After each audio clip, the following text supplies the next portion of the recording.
Bienvenidos al programa número 96 de Área Protegida, que se emite por la radio online El Provincial, www.provincial.com.ar, o por la aplicación disponible para los celulares.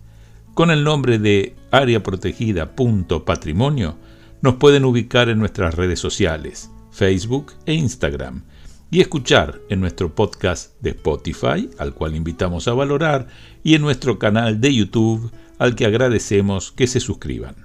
¿Qué tal, Rubén? ¿Cómo estás? Muy bien, Rodolfo. Un saludo para vos, para la audiencia, y estamos arrancando el programa 96. Es verdad.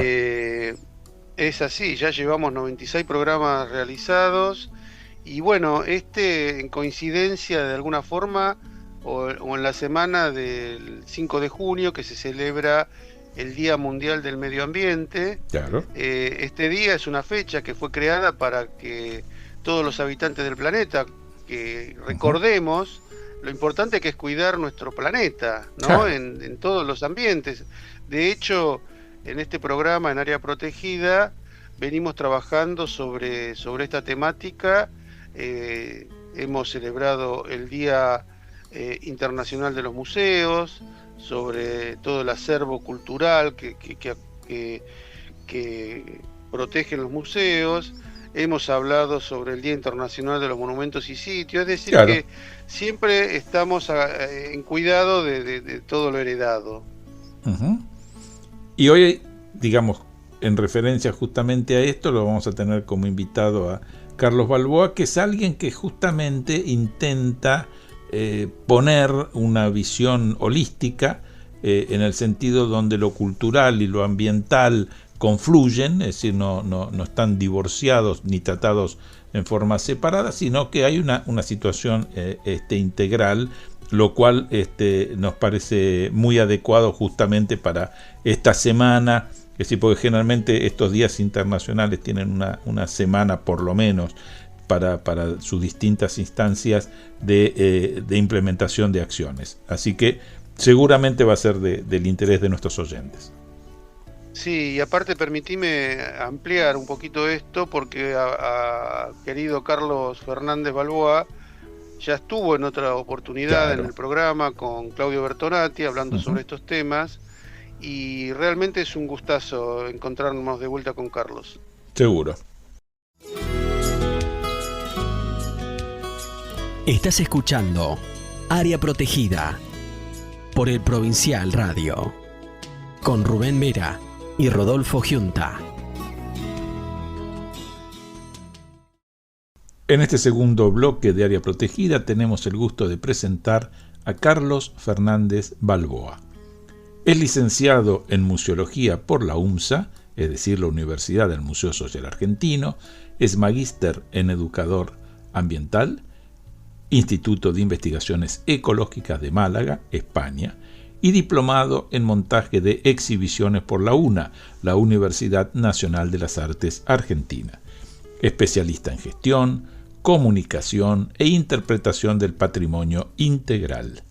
Trabaja desde 1988 en educación, comunicación y estrategias de puesta en valor del patrimonio natural y cultural. Es docente titular de la Universidad Autónoma de Entre Ríos, UADER, Tecnicatura en Museología, la Universidad de San Martín, posgrado de Turismo, la Universidad Nacional de las Artes, Diplomatura en Mediador de Museos, y la Universidad Maimónides, Licenciatura en Turismos y Patrimonio. Se ha desempeñado en organizaciones no gubernamentales como la Fundación Vida Silvestre, la Fundación Félix de Azara, y como asesor de organismos del Estado Nacional, Ministerio de Turismo de la Nación entre el 2008-2012 y Ministerio de Cultura de la Nación entre el 2012 y 2017. Desde el año 2013 se desempeña como el museólogo del Museo Histórico Provincial Guillermo Enrique Hudson, dependiente del Instituto de Cultura de la provincia de Buenos Aires. Es autor de 26 libros, algunos en colaboración, entre los que se destacan Vivir por la Naturaleza, Naturalistas Científicos y Exploradores de Argentina, la naturaleza en la ciudad de Buenos Aires, la interpretación del patrimonio en la Argentina y Hudson, el intérprete de la naturaleza. Ha publicado más de 350 artículos de su especialidad vinculados con comunicación patrimonial, naturaleza y experiencias entre turismo y patrimonio. ¿Qué tal, Carlos? ¿Cómo estás? Realmente es un gusto que nos acompañes en Área Protegida. Bueno, para mí también. Ustedes son dos personas que admiro mucho en el mundo del patrimonio, así que una alegría compartir este espacio con ustedes. Una alegría. Igualmente, Carlos, te valoramos y te queremos mucho, así que es un gusto que estés de vuelta en Área Protegida. Hace un par de años estuviste con Claudio Bertonati, claro, hablando también sí, sobre el tema de patrimonio natural. Claro, somos el dúo imbatible. Hacemos muchas cosas juntos. ¿Sí? Qué Como lindo. ustedes, Como nosotros, mismo, sí, más o menos. Lo mismo que Sí, ustedes, sí. exactamente igual. Bueno, y ahora estamos un poco con el tema, hay grandes cambios, ¿no? En el mundo del patrimonio, en el mundo del patrimonio natural. Claro. Bueno, cambios vinculados también seguramente a los cambios de gobierno, a los tiempos que se reflejan en la sociedad. Y bueno, esos cambios tenemos que ir empezando a plantearlos y a plantearnos situaciones diferentes según los momentos en los que estamos, ¿no? Seguro. Recién fuera del aire hablamos un poco con Rodolfo un poco de este tema, de que cómo está la Argentina en materia ambiental, en materia de lo que nos preocupa, que es el tema ambiental.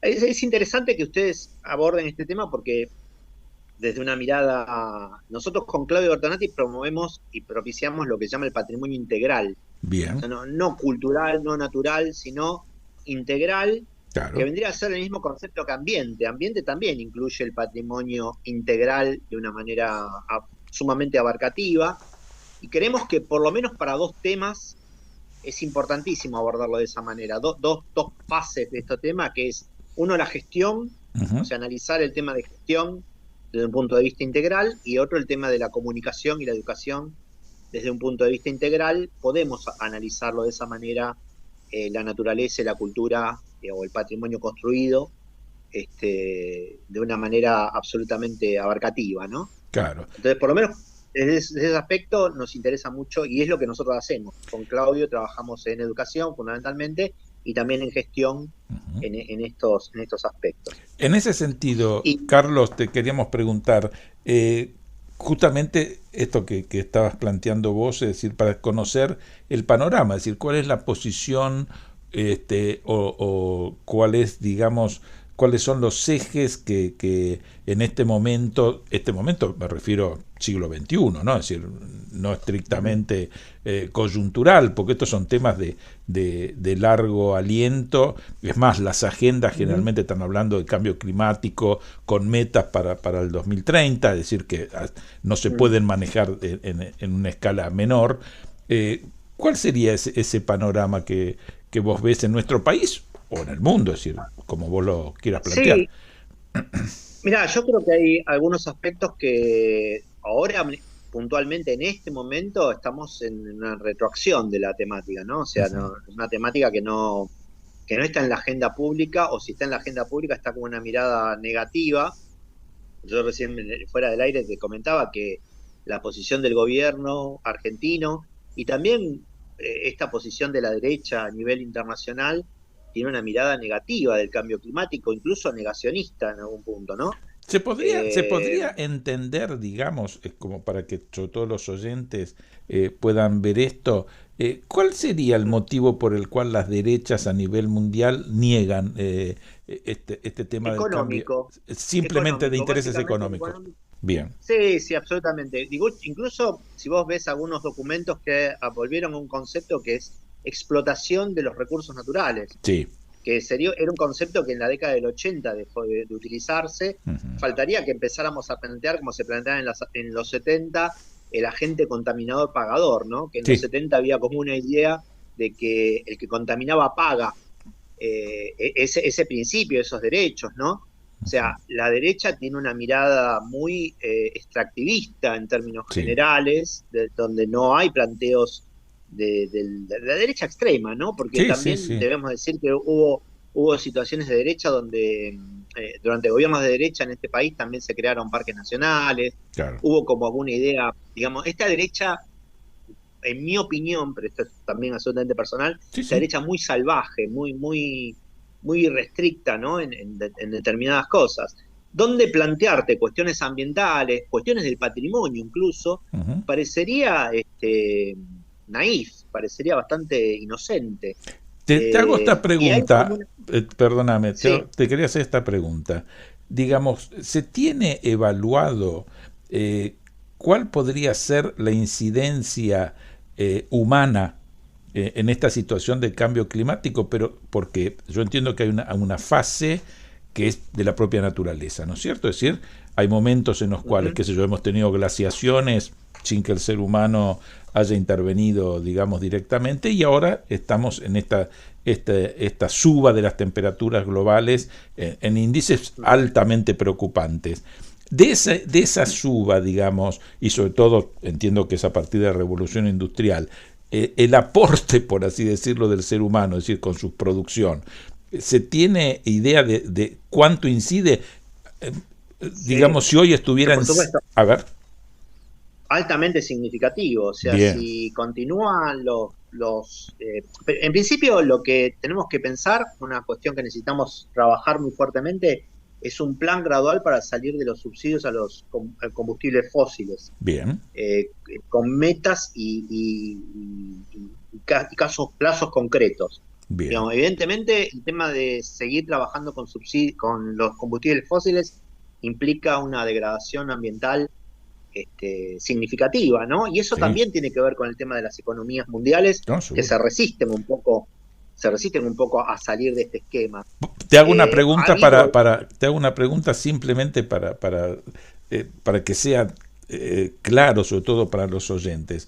Tengo entendido que en Europa, por ejemplo, en lo que es la Comunidad Europea, tienen plazos para hacer el reemplazo de los motores de nafta a eléctricos, que también me gustaría saber tu opinión, si eso realmente contribuye o no. Hay gente que dice que no, por lo que es el descarte sobre todo de baterías de litio, y ese tipo de cosas, ¿no? Hay bastantes restricciones en las cosas que se pueden importar, exportar. Ese tipo de instancias, ¿realmente colabora o medio es una máscara sin mayor sentido? Hay 4 o 5 puntos que nosotros lo hemos planteado. Por ejemplo, te voy a hacer una introducción y contestándote también la pregunta. Hacia fines del 2022 nos juntamos una veintena de ambientalistas que hicimos un documento que se llama La Agenda Pendiente ante la Crisis Ambiental, que es un documento que está en internet y que después, si quieren, se lo puedo pasar también a ustedes, donde planteamos 10 puntos. Estos ambientalistas éramos personas, imaginémonos que nos juntamos, ojalá que suceda, 10, 20 o 30 patrimonialistas. Y le hacemos un listado o un punteo a los próximos gobiernos de las cosas que nosotros creemos que están pendientes todavía en materia de patrimonio. Perfecto. Sería buenísimo, ¿no? Sería lindísimo, es una linda propuesta para que la lleven adelante ustedes de su programa. Pero digo, nosotros lo hicimos eso. Nosotros en el fines del 2022 hicimos esta lista de la agenda pendiente donde planteamos estos 10 puntos. Entre esos 10 puntos había unas cosas que planteabas muy claramente, que tenía que ver con la distribución de la riqueza, digamos, el manejo de los recursos, de cómo se distribuían. Ese era un punto importante para poder trabajar. Cuestiones que tenían que ver con el cambio del sistema energético, o sea, cambio del sistema energético en términos generales. Por supuesto hablábamos del cambio climático, de algunas cuestiones que tenían que ver con adelantarnos las políticas públicas a cuestiones de cambio climático. Y finalmente, como muchos de nosotros estábamos ahí, estábamos muy vinculados con el tema de la biodiversidad, hablábamos fuertemente del tema de la pérdida de la biodiversidad, que está íntimamente ligada al tema del cambio climático.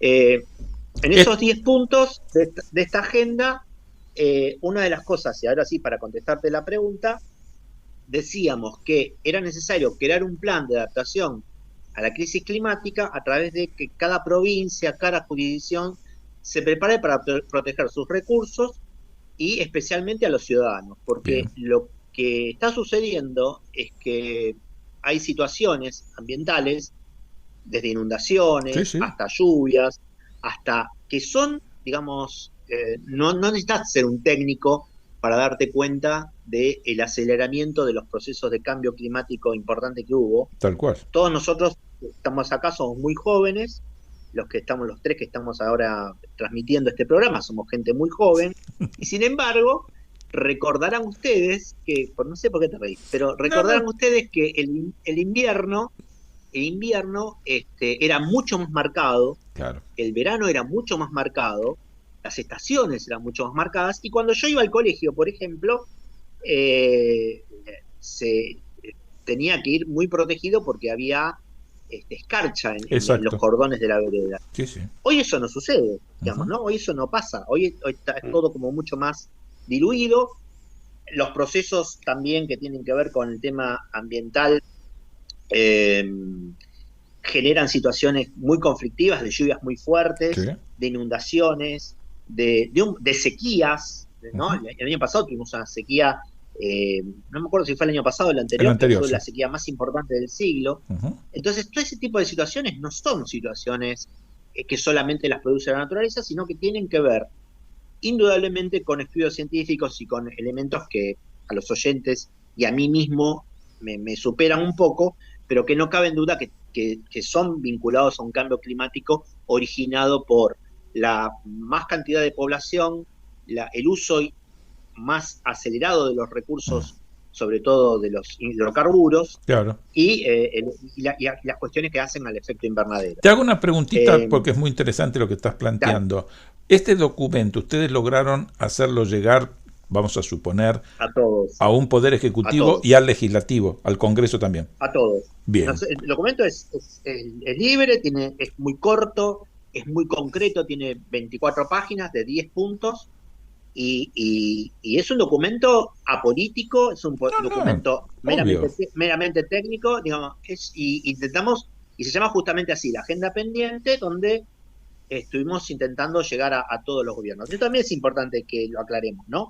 Si bien este gobierno es fuertemente restrictivo a las necesidades, este gobierno que está ahora de Milei, ¿no? Sí, sí, sí. Es fuertemente restrictivo a las necesidades del cambio climático.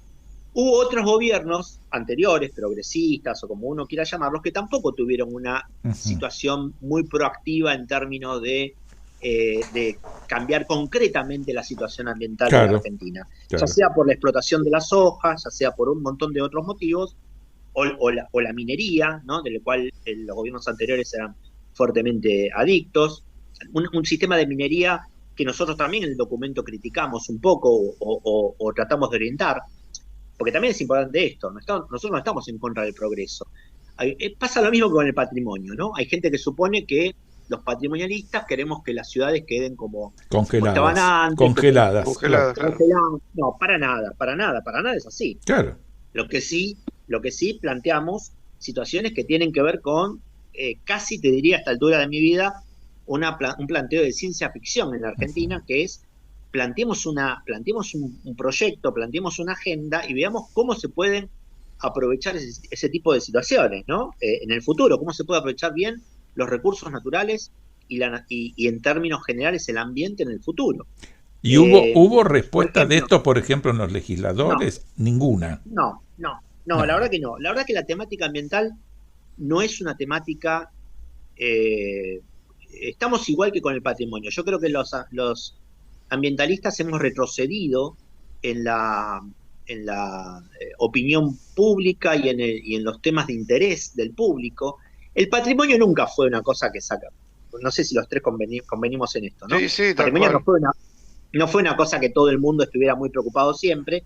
En algún momento, hacia los 80, los 90, había mucha difusión de las problemáticas ambientales, el concepto de ecología fue como más popular, más conocido, pero después hubo una retracción, seguramente debido a cuestiones económicas, y seguramente también otro problema que yo creo que aquí sí hago un mea culpa en el concepto general de los patrimonialistas, que tiene que ver con la falta de una comunicación efectiva, de una comunicación que le haga entender a la gente que puede en qué medida esto tiene que ver con su vida cotidiana. Claro. ¿No? O sea, digamos, eso me parece que es la gran deuda que tenemos los patrimonialistas, los ambientalistas con la sociedad, de hacer productos y de hacer elementos de comunicación que sean muy fuertes y muy efectivos con respecto a esto. Miren, les doy un ejemplo. Hacia el año 2007 o 2008 más o menos salió este libro, escrito por un periodista muy conocido, que se llama Martín Caparrós, ya les digo, 2010, que se llama Contra el Cambio. ¿No?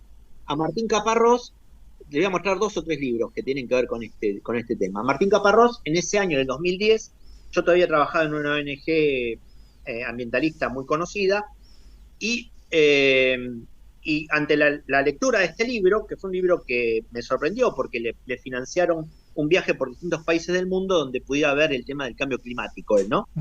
Y salimos en un programa de Radio Mitre, en ese momento, con Martín Caparrós, y Martín Caparrós me dijo algo que también me sorprendió. Piensen que fue una persona que es un tipo muy culto, no sé, más o menos todos lo conocemos, a Martín Caparrós, un tipo muy culto que tiene que escribió un libro específicamente sobre el tema, y me dijo algo que tuvimos una discusión al aire en ese programa de radio, porque me dijo algo que era sorprendente.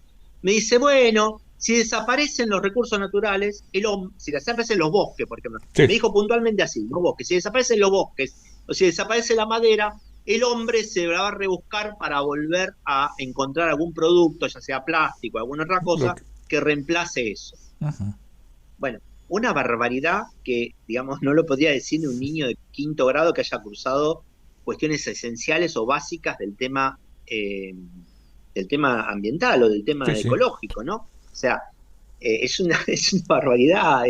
Y él me decía eso desde un profundo conocimiento, de un profundo convencimiento de que el hombre puede ser artífice de todo. Yo creo que tenemos un grave problema, que es la disociación que tenemos con la naturaleza, la profunda disociación que tenemos con el mundo natural, creernos al punto de que los seres humanos no tenemos nada que ver con la naturaleza. Y eso nos está llevando, bueno, estoy dando el caso de un caso puntual, que fue el caso de un periodista, una persona culta, una persona que escribió un libro sobre el tema. Digamos, pensemos lo que pasa en el ciudadano medio, que tiene que sobrevivir al aumento económico, a tratar de sobrevivir, y a tratar de pensar, no está pensando todo el día qué estará pasando con los bosques en el Chaco, por qué estarán cambiando el sistema de explotación de los bosques en el norte argentino, o por qué ahora me inundo y antes no me inundaba.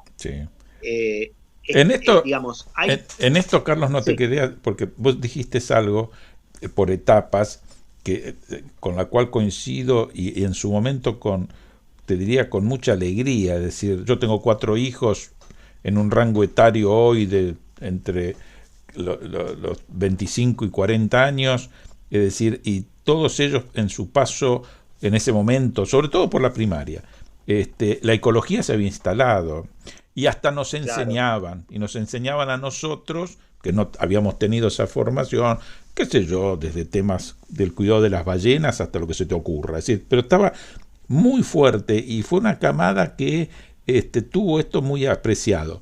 Y vos también señalabas este divorcio de la naturaleza en un momento que hay un cambio de paradigma alimenticio muy fuerte, y que la cuestión de la reivindicación del orgánico, es decir, determinado tipo de productos y demás, pareciera ser que tiende a valorar justamente una buena utilización de los recursos de la naturaleza y demás, como instancia general. ¿Esto puede cambiar algo? Digamos, ¿estará faltando patrimonio y medio ambiente y cambio climático en las escuelas como para que la opinión pública se forme desde chico, digamos? Mira, faltan varias cosas. Primero, creo que una de las cosas que necesitamos urgentemente es salir de lo enunciativo para pasar a lo concreto, ¿no? Sí, a implementar cosas, claro.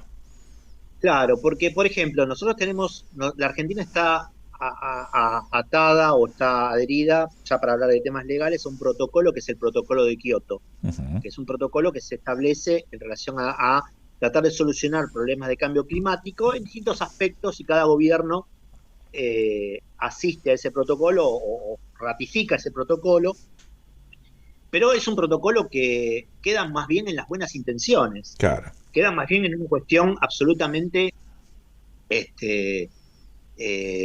enunciativa, si se quiere. Sí, Pasó sí. algo parecido, pasó algo parecido. A ver, todo son aproximaciones, decía Roberto Crowder, mi profesor de museografía en el Instituto número 8, y tenía razón, todos son aproximaciones. En términos de comunicación estamos un poco mejor, porque este programa, hace 15 años o 20 años, era el que estamos nosotros Sí, viviendo sí. en este momento, el que Sí, sí, sí, ustedes me están entrevistando, sería impensable hace 15 o 20 años en la tal cual. radio provincia. Ujú. Entonces, estamos un poco mejor en ese sentido, pero el problema es que nosotros vamos como una tortuga y las temáticas de destrucción del patrimonio natural y cultural van como una gacela, digamos, Claro, van claro. mucho más rápido. Ujú. No vamos tan rápido como nosotros nos gustaría. Entonces, digo, adherir al protocolo de Kioto es un muy buen paso, pero es casi enunciativo. Y si vos ves, todos los gobiernos saben que no se va a cumplir Ujú. esos alcances del protocolo de Kioto.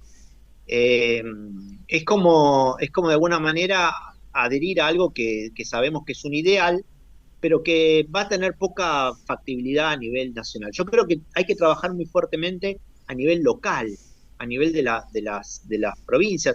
Ustedes están en La Plata, yo estoy vinculado a La Plata. ¿Ustedes se acuerdan que La Plata sufrió en el gobierno de Scioli una de las inundaciones más terribles que Sí, vivió, sí, digamos, ¿no? Y sí, no sí. hay, en este momento, no hay nada que nos garantice que eso no vuelva a suceder. Claro. No tenemos un plan que contemple la vulnerabilidad creciente ante inundaciones, producto de sudestadas o lluvias intensas. No lo tenemos. Ujú. No tenemos en Argentina eso. Entonces, les pongo el ejemplo de La Plata, de la cual seguramente muchos de sus oyentes son que viven allí. eh, y les planteo este caso bien concreto, ¿no? De cómo el cambio climático nos puede afectar concreta y permanentemente a nuestra vida. Ujú. No estamos hablando de una cuestión estética, de salvar a tal o cual especie silvestre, o de analizar qué pasaría con un ambiente protegido. Hay algunos estudios también que establecen que en los próximos 25 o 30 años, probablemente nosotros no lo veamos, algunos ambientes como la bahía de San Borombón, que podría quedar bajo el agua. Ujú. ¿Qué estamos planteando o qué estamos nosotros previendo con respecto a eso? Porque 25 años en nuestra vida es muchísimo, pero en la vida de un país no es nada, digamos, ¿no? Acompañan a Área Protegida el Comité Argentino de ICOMOS, Consejo Internacional de Monumentos y Sitios, organismo que trabaja por la conservación, protección y valoración de los monumentos y sitios de valor patrimonial, y el Comité Argentino de ICOM, Consejo Internacional de Museos, organización no gubernamental que establece estándares profesionales y éticos para las actividades de los museos. CICOP, Centro Internacional para la Conservación del Patrimonio, organización no gubernamental que desde hace 30 años trabaja en pos del conocimiento y conservación del patrimonio cultural. Bueno, damos comienzo a este tercer bloque de Área Protegida. Tenemos a Carlos Fernández Balboa como invitado, un querido amigo.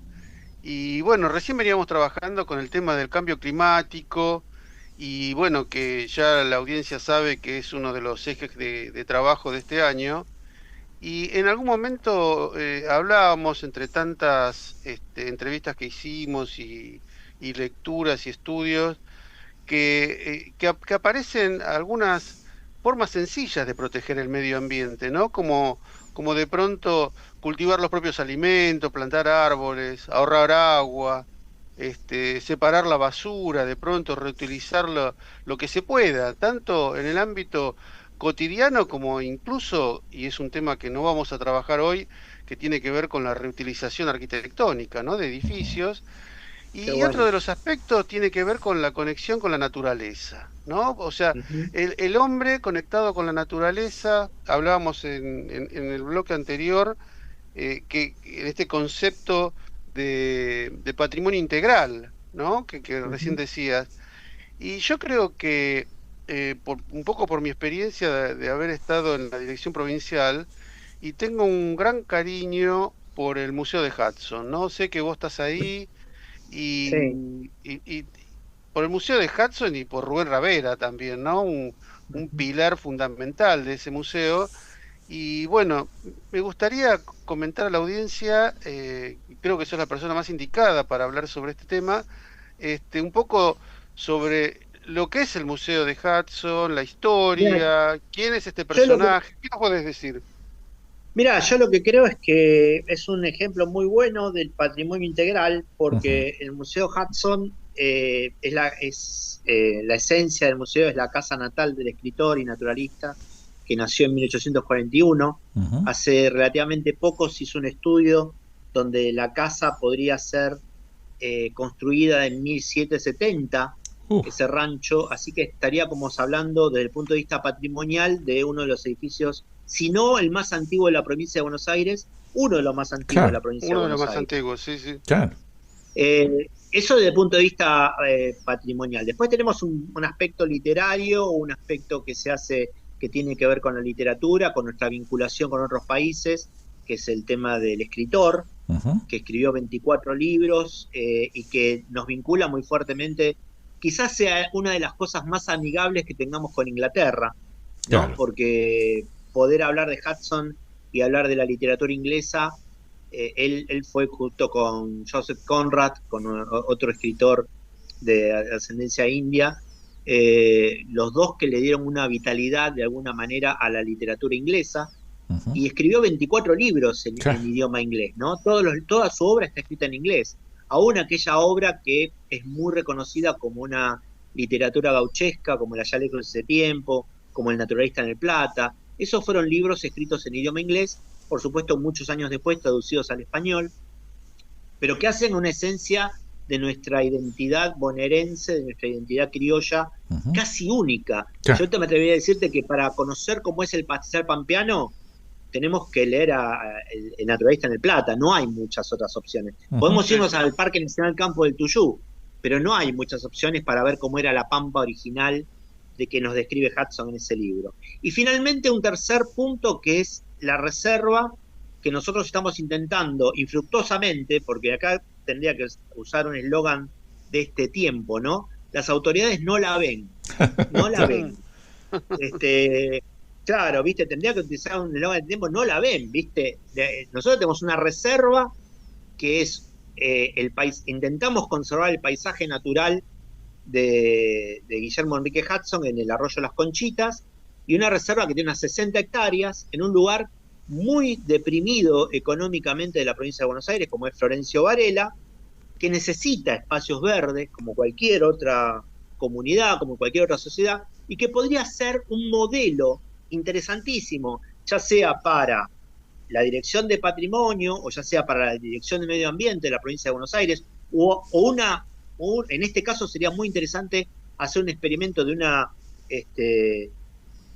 cogestión, claro, ¿no? Del espacio conjunto, para que sea un modelo de desarrollo, de mostrarle a las nuevas generaciones cómo era el pastel pampeano, de mostrarle quién era Hudson, de claro. mostrar el ambiente pampeano. O sea, es espectacular lo que tenemos ahí, y como digo, lamentablemente, aunque, a pesar de que lo venimos impulsando desde hace mucho tiempo, desde el museo, las autoridades no lo ven, ven Ujú. otra cosa, no sé qué ven, la verdad que no tengo muy claro qué es lo que están viendo. No me voy a Sí, meter en eso porque me voy a engranar, así que prefiero no meterme en eso. yo recuerdo en Este, alguna época, Rubén Ravera organizaba caminatas para visualizar aves o ciertas especies. y nosotros El tema, hacemos toda esa tarea, pero la hacemos casi personalmente, digamos, ¿no? No la hacemos con un apoyo ínfimo, con un apoyo, o sea, lo que sí hace el gobierno de la provincia de Buenos Aires es darnos los sueldos, y no mucho más que eso, digamos, ¿no?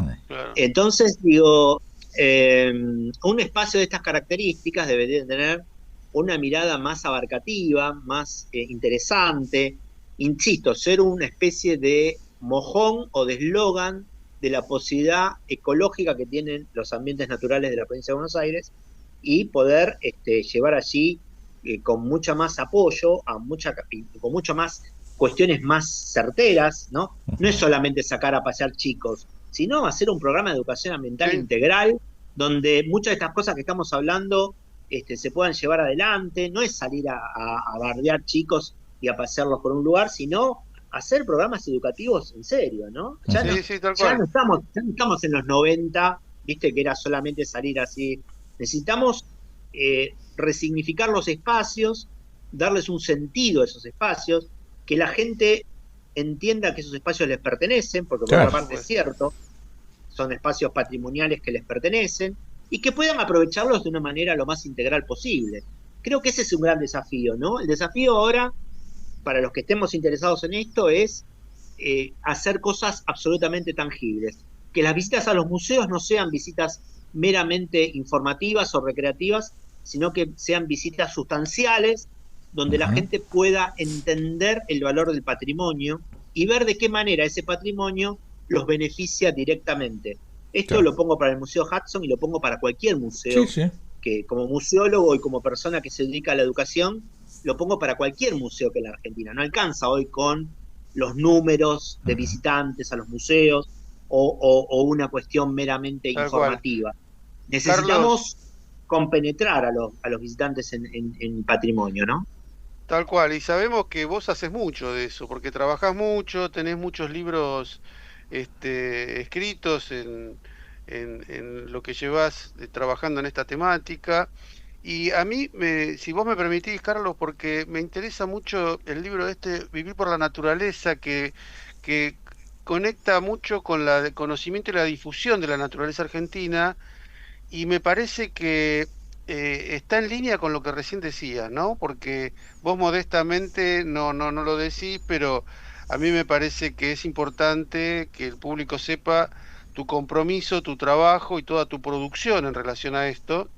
Así que, si nos decís así en unas breves palabras los conceptos, los contenidos de este libro que invita a descubrir esa vida en contacto con la naturaleza. Mira, es un libro que lo habíamos pensado hace unos 20 años con Juan Carlos Chévez, que fue el más importante, así como, por ejemplo, les doy una referencia, ¿no? Para que tengan una idea. Como en el mundo del patrimonio está Ramón Gutiérrez, por ejemplo, Juan Carlos Chévez, en el tema de producción, en tema de desarrollo, digamos, en ese sentido, ¿no? Juan Carlos Chévez lo fue en el mundo de la naturaleza. Creó un montón de libros y áreas protegidas y gestiones, y con él habíamos pensado escribir un libro que reflejara, que tuviera un doble propósito. Por un lado, que reflejara la vida y la obra de un montón de naturalistas que eran algunos de ellos muy desconocidos para la sociedad, algunos conocidos y otros desconocidos, ¿no? El Perito Moreno, el Perito Moreno como uno de los más conocidos, Ameguino como uno de los más conocidos, Holmberg, otros menos conocidos como Holmberg, Clemente Onelli, Jorge W. Ábalos, Horacio Quiroga, también son algunos de los personajes que están reflejados en ese libro. Y a través de la vida de estos personajes, mostrar también cómo conectarse con la naturaleza en todas las dimensiones. En las dimensiones que tienen que ver con lo intelectual, que hicieron ellos descubriendo cuestiones de naturaleza, en cuestiones emocionales, ¿no? Porque nosotros estamos en el patrimonio no por una cuestión meramente científica, sino porque le ponemos el corazón a las cosas que tienen que ver con el patrimonio, y estos hombres de alguna manera también tenían la misma mirada, y finalmente como un ejemplo de un camino que otras nuevas generaciones podrían llevar a desarrollar si se entusiasmaban y si tenían ese primer granito de arena para poder meterse en el mundo de la naturaleza y de la cultura para desarrollar y para trabajar allí. Así que bueno, por suerte el año pasado pudimos editar ese libro. Juan Carlos falleció en el 2011, así que lamentablemente no lo pudo ver, pero el libro salió el año pasado y la verdad que me da un montón de satisfacciones porque la gente en los distintos lugares donde se presenta el libro lo vive. Primero el descubrimiento de estas personas, ¿no? Que fueron personas que fueron muy importantes para el desarrollo de la cultura argentina, de la naturaleza y de la cultura argentina.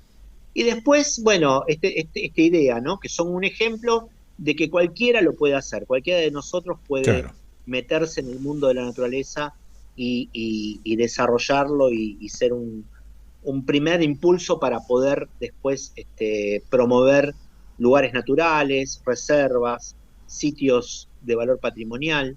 Me parece que, bueno, por supuesto en el libro también aparece Guillermo Enrique Hudson, ¿no? Que es Claro. el mayor héroe, digamos, que yo tengo dentro de estos parámetros, ¿no? Héroe porque es un muy buen ejemplo de esto que les decía hace un momento, que no tiene que ver con una cuestión intelectual. Hudson representa, a pesar de haberse ido a los 33 años de la Argentina, representa el amor por la tierra de una manera impresionante, y como describe las cosas, las describe no solamente con una fidelidad científica, sino también con un amor y una pasión que es muy difícil de igualar, ¿no? Entonces me parece que ese conjunto de cosas para los patrimonialistas, para los que estamos interesados en la arquitectura, la historia, la cultura argentina, la naturaleza, mezclar 50% de corazón y 50% de cabeza es fundamental para poder llegar a las nuevas generaciones. Ustedes lo hacen, ¿no? Sí, Ustedes en cada programa de área protegida vienen haciendo un poco eso. Así es. Sí, incluso te digo que yo creo que todos los que trabajamos en patrimonio, me animo a decir, de alguna forma funcionamos de esa forma, ¿no? Porque realmente hay un compromiso, vos sabés, el público lo sabe, nosotros venimos trabajando hace mucho tiempo con el apoyo del SICOP, del ICOM, de ICOMOS, y todos sus miembros más o menos trabajan de la misma forma, mucha pasión, mucho conocimiento, y lo más interesante es, más allá del trabajo profesional de cada uno, es cómo uno lo transmite a la comunidad, ¿no? Y ahí entra en juego el tema de la interpretación, que creo que vos sos uno de los también principales gestores en esto. Y qué pasa con el rol del el profesional que trabaja en esta área, con el público, con los museos, que intermedian ese diálogo tan necesario que hay para que el público se lleve una mirada certera y afectuosa de eso que está observando. Mira, yo creo que eso está bueno esto, Rubén, que me das pie para comentar esto, que hay dos tipos de patrimonialistas. El patrimonialista que le interesa el patrimonio y el patrimonialista que le interesa el patrimonio y la gente. La diferencia no es sutil ni es menor. Y no un juicio de valor, o sea, no, para nada, me parece que los dos son importantes, pero sí lo que es importante, y esto también lo traslado al mundo ambiental, al mundo de los ambientalistas.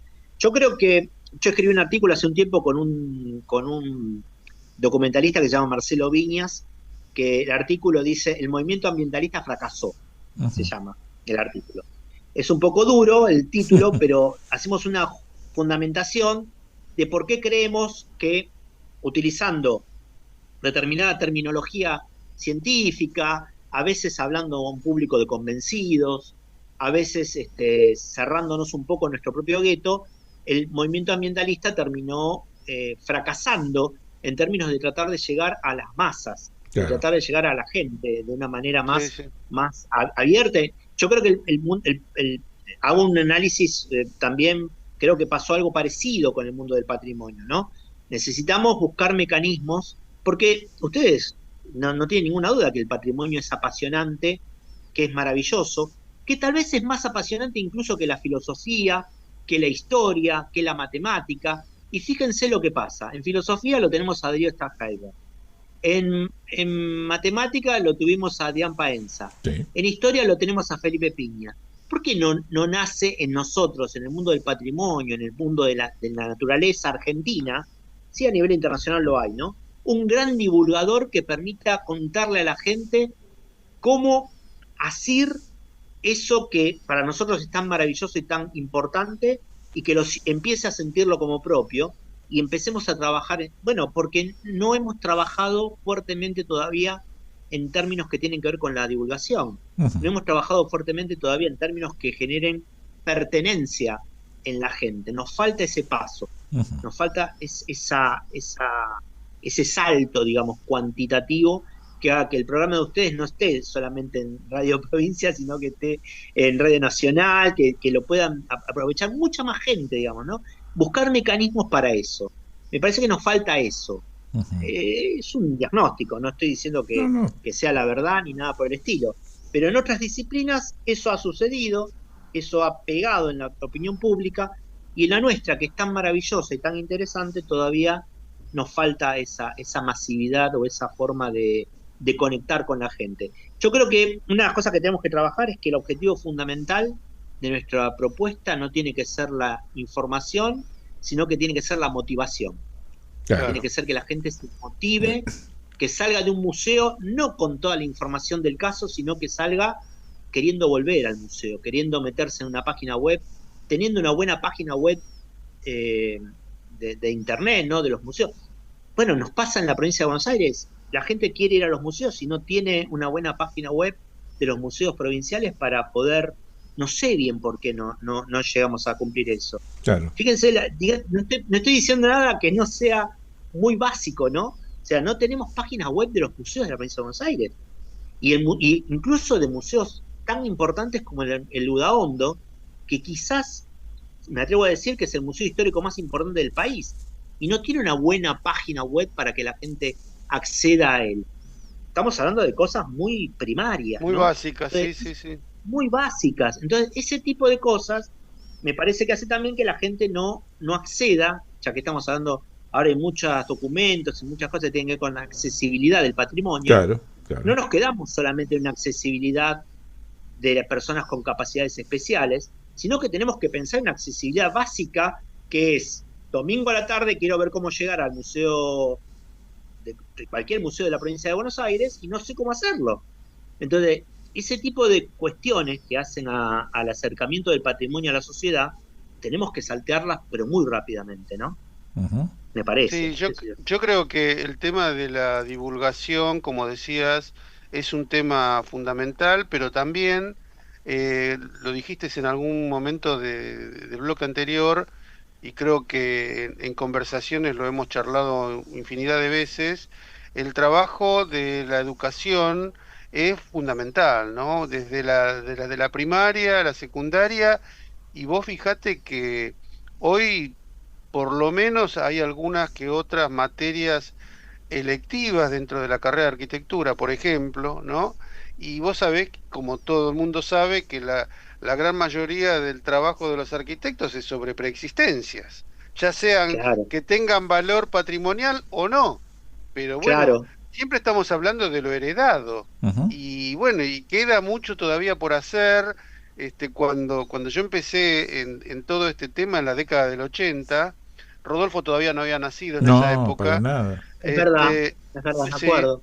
Y nosotros trabajábamos también con un apasionamiento. Tuvimos maestros como Ramón Gutiérrez, recién lo nombrabas, Alberto de Paula, Nicolini, Marina Weisman, que fueron nuestros maestros, y seguimos luchando con el mismo entusiasmo, no sé si con tanta sabiduría, pero por lo menos le ponemos polenta a todo esto, y es como decís vos, tal vez no está reflejado o no está de alguna forma capitalizado por la comunidad, ¿no? Yo siento eso también de alguna forma. Creo que tenemos que buscar todos juntos, eso sería un muy buen congreso, mira, de patrimonio.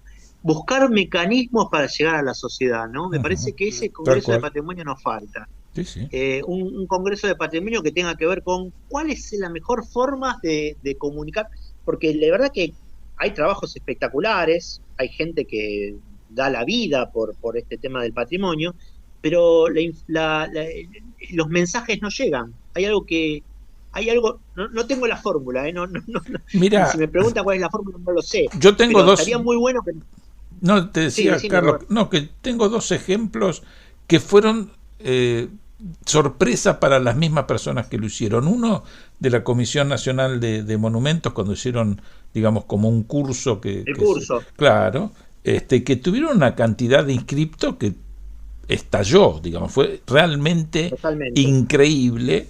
Y ahora en una acción que están haciendo Teresita Anchorena y Carlos Moreno, mucho más reducido, no institucional, sino desde una ONG, y que también está teniendo una repercusión de más de 20.000 personas que lo están siguiendo estos cursos. Es decir que, por un lado, pareciera ser que el interés está, pero está fallando esto, claro, que justamente vos decís, que es el hecho de nosotros abrir, nosotros en un sentido más amplio, ¿no?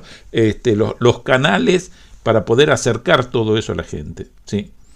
Totalmente, ¿no? Pero por eso te decía, digamos, yo veía lo que hacía Darío Extranjero, pero que no lo hace él solo, sino que lo hace con un equipo de comunicadores, ¿no? Claro. En los programas de televisión, digamos, tenemos que vincularnos, así como, por ejemplo, no podríamos llevar el tema del patrimonio a la escuela sin la mediación de un especialista en didáctica. Exacto. O un especialista en educación. Tenemos que buscar ser lo suficientemente amplios y ser lo suficientemente abiertos para que juntarnos con comunicadores que nos permitan ver de qué manera llegamos a tener un programa masivo de comunicación en la televisión, en los barrios, que cada municipio, porque aparte está esa posibilidad, ese trabajo, ¿no? Yo ahora estoy en la Universidad Nacional de las Artes dando una diplomatura para mediadores y educadores de museos, y hay y tengo 60 alumnos, y muchos me preguntan, bueno, ¿en qué van a trabajar? No todos van a trabajar en museos, claro. Muchos van a trabajar probablemente en municipios o en lugares estatales que puedan hacer comunicación de los barrios, comunicación de su municipio, de su provincia.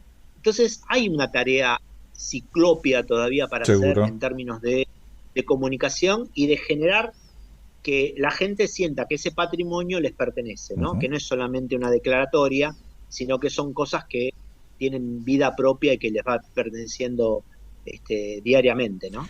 Carlos, como siempre nos pasa a nosotros cuando nos juntamos, nos dan ganas de estar hablando, pero horas y horas y horas, porque realmente... Nosotros nos juntamos a tocar la guitarra. También, eso también. Pero me refiero, ahora respecto de este programa exclusivamente, estamos en los últimos minutos y no quisiera dejar pasar la oportunidad de que puedas hacer un cierre, digamos, sobre aquello que vos te interese difundir o que quieras comentar.